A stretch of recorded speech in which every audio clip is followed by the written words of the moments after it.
एवं धीरे धीरे सेटा संपूर्ण हम आमर आशा आम सरकार अच्छी तेणुक या अर्थ नुह जे राति पाइले सब जिन समाधान हो समय लगे कि ये जो कम गुड़िक बर्तन सरकार आरंभ कर ग्राम मान ग्राम्याभिमुखी कार्यक्रम गुड़िक से कार्यक्रम गुड़िक सुचारू रूपे जनसाधारण डिसेंट्रलाइजेशन पावर अर्थटा कौन डिसेंट्रलाइजेशन पावर अर्थ एटी मालिक है जनसाधारण एटी मालिक है ग्रामवासी तेणु से न पचारि से साथ कनसल्ट नक ये जो कार्यक्रम चली क्षति साधन हो तो आज्ञा आगामी दिन में आप ग्राम्य उन्नयन विभाग विरुद्ध आईन द्वारस्थ हे कि मोर व्यक्तिगत भाव मुझे कहबी जेहेतु मो जगह को माड़ी बसी मो जगह को माड़ी बसिकी रातारात कम कर चली गले मु निश्चित भाव अदालत को जीवी विभाग विरुद्ध जीवे ना व्यक्तिगत कौन ना विभाग विरुद्ध जीवी एवं जो कंट्राक्टर काम कर पक्ष रखी तो आप आज्ञा कंट्राक्टर को व्यक्तिगत भाव में देखा करी संपर्क आम देखा करूँ ना कंट्राक्टर आमको देखा करेंगे ये हूँ प्रश्न आमे कहा द्वारस्थ हबार आवश्यकता नहीं मो संपत्ति आज जदि क्षतिग्रस्त है मुझे जाकि द्वार ये हलिया हो भिक्षा मागिबी तांकर ड्यूटी हूँ आम पाखक आसवा जोटा सी कौन कारण आम बुझीपारूनु से आभोड कर कहले मार्च मस तेणुक आम बिल डेरी हो तेणुक आम बिल करने पर्यंत बिल कंप्लीट करूँ आम कम करदे पलैबू जे यही उत्तर देती आम मार्च मस भितर इवन आम एग्जीक्यूटिव इंजीनियर जड़े महिला मैडम जड़े अच्छा मोनालिसा महांती से सही उत्तर देले जे मार्च मस भितर आप किसी ये करते ना आम सब समाधान करदेबू तेल मार्च मस शब्दटा कौन मार्च मस शब्दटा कौन केवल मार्च मसरे कम हम ये प्रकार जो माने गाँ लोक भावी आमको जो भकुआ बनाऊँ से दूर रुहतु आज्ञा आ गोटे कथा गाँ गहली रास्ता घाट जो सब चकाचक हो विरोध कहीं कर व्यक्तिगत कारण आप विभाग को धन्यवाद दवा कथा सरकार को धन्यवाद दवा कथा जो कार्यक्रम जारी रही पेपर्स पड़ुची लोक मैंने सुरक्षित यातायात करेंगे भल रास्ता घाट हम आप खुशी लगुना क्या हाँ यहाँ प्रथम मत जो प्रश्न कले मुझे आमर विरोध ना आम चाहूँ माने सरकार ग्राम्याभिमुखी कार्यक्रम गुड़िक लोकाभिमुखी कार्यक्रम गुड़िक सुचारू रूपे हो आम चाहूँ से हवापाई किंतु ता अर्थ नुह जोटा हवा दरकार से न हो प्रतिबदल गोटे क्षति साधन है बेले जब कार्यक्रम होता विरोध करने को पछेबू ना तो आपड़ भावुं आपण विरोध प्रभाव किसी पड़ो और जो कहते आईन आश्रय ने मुझे आपण माध्यम जनसाधारण नॉलेज को नेली सरकार भी सरकार ऑफिसर माने शुणिमे किंतु मुझे जो अदालत को जीवी से समस्ते जाने तो मुझे डिपार्टमेंट विरुद्ध में जाऊँगी सरकार विरुद्ध में जाऊँगी सरकार तार उत्तर देवे से डिपार्टमेंट लोक मान जो यही कार्यक्रम गुड़िक नहीं कौन एक्शन नौ भी बाकी रहा देखा तो परिशेष आप कौन चेतावनी दवाई चाहिए सरकार हूँ ग्राम्य उन्नयन विभाग हो जो माने कंट्राक्टर काम नहीं हो जो माने अधिकारी रही कौन कहवाई चाहिए चेतावनी तो मुझे सजेसन देवी मुझे जड़े भारतीय जनता पार्टी दीर्घ दिन जड़े कार्यकर्ता मु सजेसन देवी मो सरकार जे सरकार निजर सचेतनता को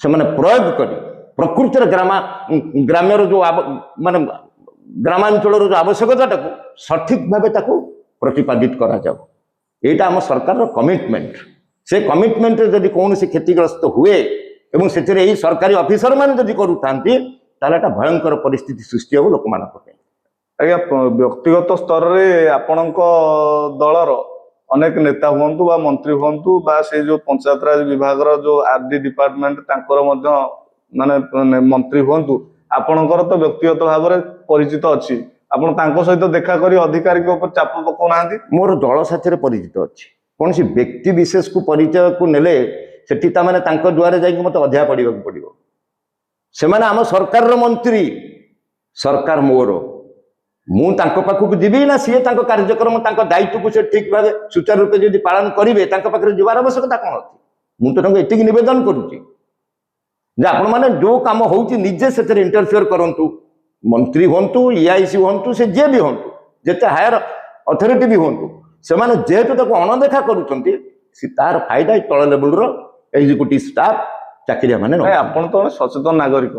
ଆପଣ ସଚେତନ ନାଗରିକ ହିସାବରେ ଆପଣଙ୍କର ଦାୟିତ୍ୱ ପାଳନ କରିବାର ଅସୁବିଧା କୋଉଠି ଆଜ୍ଞା? ଏଇ ତ ଆପଣ ମାନେ ଆସିଲେ, ଆପଣ ତ ଶୁଣିକି ଆସିଛନ୍ତି ଯେ ମୁଁ ଗୋଟେ ରିଆକ୍ଟିଭ ହେଇଛି ବୋଲି, ତେଣୁ ଆପଣ ଆଜି ବହୁତ ଦିନ ଦୀର୍ଘ ଦିନ ପରେ ଆସିଛନ୍ତି, ତେଣୁକରି ବାର୍ତ୍ତାଟି ମୁଁ ଯୋଉ ଦଉଛି ଏଇ ତ ମୋର ସଚେତନ କରାଇବାର ମାଧ୍ୟମତା। ଆପଣମାନେ ହିଁ ସଚେତନ କରାଇବେ, ଏଇ ତ ଆପଣମାନଙ୍କ ଜରିଆରେ ମୁଁ ଲୋକଙ୍କ ପାଖରେ ମୁଁ ତ ଦୁଆର ଦୁଆର ବୁଲିକିରି କହିପାରିବିନି। ଦେଖାଯାଏ ମାର୍ଚ୍ଚ ମାସରେ ଆଗ୍ରି ବିଭାଗ ଯେତେବେଳେ କାମ କରେ ଟଙ୍କା ହଡପ କରିବାରେ ଗୋଟେ ଯୋଜନା କି ତାଙ୍କର ଟଙ୍କା ହଡପ ଡାଇରେକ୍ଟ ମୁଁ ମିଡିଆରେ ହଡପ କରୁଛନ୍ତି ଏଟା ତ ଶବ୍ଦ କହିପାରିବିନି, କିନ୍ତୁ ଯାହା ଅନୁଭବ କରାହଉଛି ଯେ ମାର୍ଚ୍ଚ ମାସ ମତେ ବାରମ୍ବାର ତାଙ୍କ ଡିପାର୍ଟମେଣ୍ଟ ଲୋକ କହୁଛନ୍ତି ମାର୍ଚ୍ଚ ମାସରେ ଆମର ଟଙ୍କା ଫେରିଯିବ, ଆମର ବିଲ୍ କରିବୁ। ତ ବିଲ୍ କରିବା ପାଇଁ ଏ ପ୍ରକାର କାମ ହୁଏ କି? ସେଇଟା ସରକାର ଧ୍ୟାନ ଦେବା ଦରକାର। ଏ ମାର୍ଚ୍ଚ ମାସ ଶବ୍ଦଟା ମୋ ପାଖରେ ଗ୍ରହଣୀୟ ହଉନି। ଆମର ତ 12 ମାସ ଆମର ରହିଲା, 12 ମାସ ଯାକରେ ତ କାମ ହେବା ଦରକାର। ଏ ମାର୍ଚ୍ଚ ମାସର କଣ ଆବଶ୍ୟକତା ଅଛି? ଜାନୁଆରୀ ମାସରେ କାମ ହବନି, ଡିସେମ୍ବର ମାସରେ କାମ ହବନି, ତାମାନେ କେବଳ ମାର୍ଚ୍ଚ ମାସରେ କାମ ହବ ନା? ଦିସ୍ ଇଜ ରଙ୍ଗ ନୋସନ। ହଁ, ଫାଇନାନ୍ସିଆଲ 31 ମାର୍ଚ୍ଚ ସୁଦ୍ଧା ଆମର ଫାଇନାନ୍ସିଆଲ କ୍ଲୋଜିଂ ହୁଏ। ତା ଅର୍ଥ ଯୋଉ କାମ ନ ହେଇଥିବ ସେଟା ଏପ୍ରିଲ ମାସରେ ହବନି ବୋଲି। ଇଏ କି ପ୍ରକାର ସମ୍ବିଧାନ? ଏ ସମ୍ବିଧାନକୁ ମୁଁ ଗ୍ରହଣ କରିପାରୁନି, ତାକୁ ସରକାରଙ୍କ ନଲେଜକୁ ମୁଁ ନେବାକୁ ଚାହୁଁଛି। ଆଜ୍ଞା ଅନେକ ଖରାପ ରାସ୍ତା ଥିବା ବେଳେ ଅନେକ ଭଲ ରାସ୍ତାରେ ଆଉଥରେ ହଁ, ସେଇଟା ଗୋଟେ ପଏଣ୍ଟ ଯୋଉଟା କି ନରଣପୁରରେ ଆଗରୁ ଯାହା ଉପରେ ମୁଁ କହୁଥିଲି, ନରଣପୁରରେ ଗୋଟେ କଂକ୍ରିଟ ରୋଡ ଏଇ 8 ମାସ 9 ମାସ ତଳୁ ହେଇଛି, ସେଇ ଆର୍ଡି ଡିପାର୍ଟମେଣ୍ଟ ଜରିଆରେ ହେଇଛି। ତ ବର୍ତ୍ତମାନ ପେଭର୍ସର ଆବଶ୍ୟକତା କଣ ପାଇଁ ପଡ଼ିଲା? ତେଣୁ ଏଠି ଅନୁଭବ କରାଯାଏ ଯେ ପେଭର୍ସ ମାଧ୍ୟମରେ ତାଙ୍କର ବିଲିଂ କରିବା ସେଟା ହଉଛି ତାଙ୍କର କେବଳ ଲକ୍ଷ୍ୟ। ଲୋକମାନଙ୍କର ଏଟା କେତେ ଦୂର ସହାୟକ ହବ ସେ ପେଭର୍ସ, ସେଇଟାକୁ ତାଙ୍କର ଧ୍ୟାନ ନାହିଁ। ତାଙ୍କର ମାର୍ଚ୍ଚ ମାସରେ ତାଙ୍କର ବିଲ୍ କରିବାଟା ହେଲା ତାଙ୍କର ଲକ୍ଷ୍ୟ। ସେ ଲୋକଙ୍କର ବ୍ୟବସ୍ଥା ଯାହା ବି ହେଇଥାଉ ପଛକେ, ଲୋକ ଯାହା ବି ଭୋଗନ୍ତୁ। ଏଇ କହିଲେ 8 ଦିନ ହେଲା ସେ ରାସ୍ତାରେ ଗାଡି ମଟର ଯାଉନି କି ମୋଟର ସାଇକେଲଟେ ଯାଇପାରୁନି, ଅଧା ପେଭର୍ସ କରିକି ଛାଡ଼ିଦେବେ। ରାଜସ୍ୱ କ୍ଷତି ହଉଛି। ମାନେ ଗୋଟେ ଭଲ ଜାଗା ଅଛି କି ତା ଜାଗାରେ କାମ କରିବା ଦ୍ୱାରା ସେ ରାଜସ୍ୱ କ୍ଷତି ହଉଛି ଲୋକଙ୍କ ଉପରେ। ତାର ମିସୟୁଟିଲାଇଜେସନ କ୍ଷତି ଯେତେବେଳେ ମିସୟୁଟିଲାଇଜେସନ ହବ ତାହେଲେ କ୍ଷତି ସାଧନ ହବ ହିଁ ହବ। ଆମର ଏକ୍ସଚେକରରୁ ଟଙ୍କାଟା ସେଇ ବାଟରେ କ୍ଷତି ସାଧନ ହବା ପାଇଁ ହିଁ ଯିବ। ସେ ଟଙ୍କାଟା ତାଙ୍କ ଡିପାର୍ଟମେଣ୍ଟର ନୁହଁ, ସେ ଟଙ୍କାଟା ହଉଛି ପବ୍ଲିକର। ସେ ଟଙ୍କା ଉଦ୍ଦେଶ୍ୟ ହଉଛି ପବ୍ଲିକ ଡେଭଲପମେଣ୍ଟ। ସେଥିରେ ମାର୍ଚ୍ଚ ମାସ କୁଆଡେ ଆଇଲା? ଯେହେତୁ ଏତେ ପାଠ ପଢି ଯାଇଛନ୍ତି ଭଲ ରୋଡକୁ ଆଉ ଥରେ ତିଆରି କରୁଛନ୍ତି, ତା କାରଣ କଣ? ଯେଇକି ଯେତେବେଳେ ଅର୍ଡର ହଉଛି ତମେ ଟଙ୍କା ସାର, ଡିପାର୍ଟମେଣ୍ଟାଲ କାମ ଆପଣ ଗୋଟେ ଜିନିଷ ସେଟାକୁ ମୁଁ ବୁଝିପାରିଲିନି ଆଜି ପର୍ଯ୍ୟନ୍ତ ଯେ ଡିପାର୍ଟମେଣ୍ଟାଲ କାମ କଣ? ଡିପାର୍ଟମେଣ୍ଟାଲ କାମ ତ ଡିପାର୍ଟମେଣ୍ଟର ସେ ଯେଇ ମାନେ କଣ କଣ୍ଟ୍ରାକ୍ଟର? ସେ ଯେଇ ମାନେ କଣ ଏକ୍ଜିକ୍ୟୁଟାଣ୍ଟ ହେଇଗଲେ? ଯଦି ସେମାନେ ତାହେଲେ ଯେତେବେଳେ ଫଣ୍ଡସ ରେଜ କରାହଉଛି, ବିଲିଂ ଯେତେବେଳେ କରାହଉଛି, ଫଣ୍ଡସ ରେଜ ହେଲା, ସେତେବେଳେ ସେ ଟ୍ୟାକ୍ସ ଦଉଛନ୍ତି, ସେତେବେଳେ ସେ ଜିଏସଟି କ୍ଲିୟରାନ୍ସ ଦଉଛନ୍ତି, ତା ଉପରେ ସେମାନେ କଣ ମାସିକ ଦରମା ମଧ୍ୟ ନେଉଛନ୍ତି। ଦିଟା ଜିନିଷ ହେଇପାରିବନି, ଏଟା ଆଇନର ପରିପନ୍ଥୀ। ସେମାନେ କଣ କରୁଛନ୍ତି? ଲୋକଙ୍କୁ ଡାକି କହୁଛନ୍ତି ତମେ ଏଟା କରିଦିଅ, ଆମେ ତମକୁ ପେମେଣ୍ଟ କରିଦେବୁ। ତମେ ପେମେଣ୍ଟ ଆଣିବ କୋଉଠୁ? ତାମାନେ ତମ ନାଁରେ ୱାର୍କ ଅର୍ଡର ଥିବାରୁ ତମେ ବିଲିଂ କରିବ, ସେ କଣ୍ଟ୍ରାକ୍ଟରକୁ ଦଉଛ ତମେ କାମ ଏବଂ ତା ପଇସା ଟିକେ ତମେ ଦଉଛ। Not in record. ସେ କଣ୍ଟ୍ରାକ୍ଟର ନାଁ ସେଠି ନଥିବ। ଯଦି ଟେଣ୍ଡରରେ ହବ ତାହେଲେ କଣ୍ଟ୍ରାକ୍ଟର ନାଁ ଆସିବ। କଣ୍ଟ୍ରାକ୍ଟର ତାର ଉତ୍ତରଦାୟୀ ହବ ଯଦି କୌଣସି ଜାଗାରେ କ୍ଷତି કરે କାମ। କିନ୍ତୁ ବର୍ତ୍ତମାନ କଣ୍ଟ୍ରାକ୍ଟର କହୁଛି ନା ଆମକୁ ଯେଇ ଦେଇଛନ୍ତି କାମ, ଆମେ କରିଚାଲିବୁ। ରାଜନୈତିକ ଥଇଥାନ ଗୋଟେ ଦୃଷ୍ଟିରୁ ଯଦି ସେଭଳିଆ ହଉଥିବ ତାହେଲେ ସେଇଟା ମୋ ପାଖରେ ଗ୍ରହଣୀୟ ନୁହଁ। ଅନେକ ଥର ହାତ ଚିଠା ବୋଲି ଆମେ ଯାହା ଜାଣିବା ବିଧାୟକଙ୍କ ହାତ ଚିଠା, କୋଉ ନେତାଙ୍କ ହାତ ଚିଠାରେ এটা ଥଇଥାନ କରାଯାଏ ବୋଲି ଗୋଟେ ଚର୍ଚ୍ଚା ହୁଏ। ଚର୍ଚ୍ଚା କଣ? এটা ତ ବାସ୍ତବତା ଥିଲା, ତାର ପରିବର୍ତ୍ତନ ଦରକାର କରୁଛି। ସେଟା ନ ହଉଛି ବୋଲି ମୁଁ କହିପାରିବିନି, କିନ୍ତୁ ତାର ପରିବର୍ତ୍ତନ ଦରକାର କରୁଛି। ସେ ଚିଠା ସେମାନେ ତିଆରି କରେଇ ଦଉଛନ୍ତି ଡିପାର୍ଟମେଣ୍ଟ ବାଲା, ଯାହା ତମେ ଲେଖା ଖଣ୍ଡେ ଆଣ ଆମେ ତମକୁ କାମ ଦେଇଦେବୁ। It is being generated by those department people. ତେଣୁ ଲୋକଙ୍କର ତ ବର୍ତ୍ତମାନ ଦରକାର କରିଛି, ଲୋକ ଚାହୁଁଛନ୍ତି ଖଣ୍ଡେ ଖଣ୍ଡେ କାମ କରିକି ନିଜେ ପୋଷାଇକି ହେବା ପାଇଁ, କିଛି ଅର୍ଥ ଉପାର୍ଜନ ପାଇଁ। ତାହେଲେ କଣ ଏଇ ଉପାୟରେ ସେମାନେ ଅର୍ଥ ଉପାର୍ଜନ କରିବେ? ଯେ ଯେଇ ଦୟାରେ ସେମାନେ କଣ୍ଟ୍ରାକ୍ଟର ହେବେ, ଏସଡିଓ ଦୟାରେ ସେମାନେ ତାଙ୍କର କଣ୍ଟ୍ରାକ୍ଟ କାମ କରିବେ? ଏ ତ ଠିକ ନୁହଁ। ଆକୁ ସରକାର ଧ୍ୟାନ ଦେବା ଦରକାର। ବିନା ଟେଣ୍ଡରରେ କୌଣସି କାମ ହବ ନାହିଁ। ଟେଣ୍ଡର ଅର୍ଥ ବାହାର, ଟେଣ୍ଡର ଅର୍ଥ ନୁହଁ ଯେ ଡିପାର୍ଟମେଣ୍ଟ ଲୋକକୁ ତମେ କାମ ଦେଇକିନି ଟେଣ୍ଡରଟାକୁ ଚାପିଦବା ନା।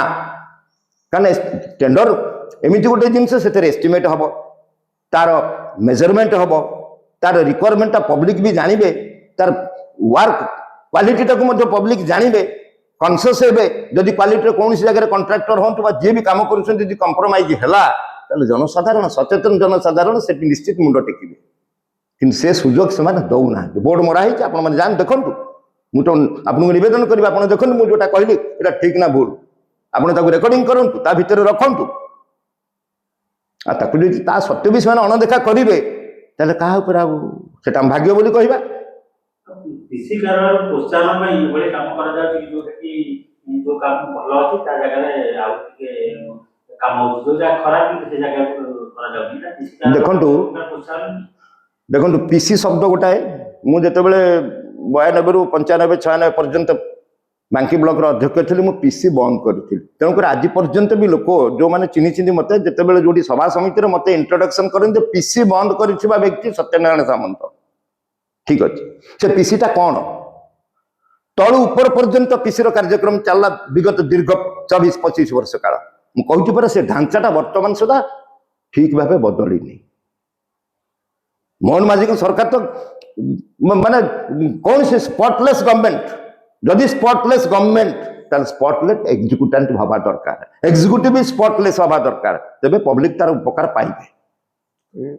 ये जो जेई माने शक्ति के एस्टिमेट न करिया कारण कोन बाबू कहली पूरा कारणटा होचे या मार्च मासरे 100 टंकार काम को 30 टंकार करिकिनी बिलिंग करिकिनी खाइबा कॉन्ट्रैक्टर तो पाउनी से डिपार्टमेंट लोक पाउछंती I have every reservation about their activity.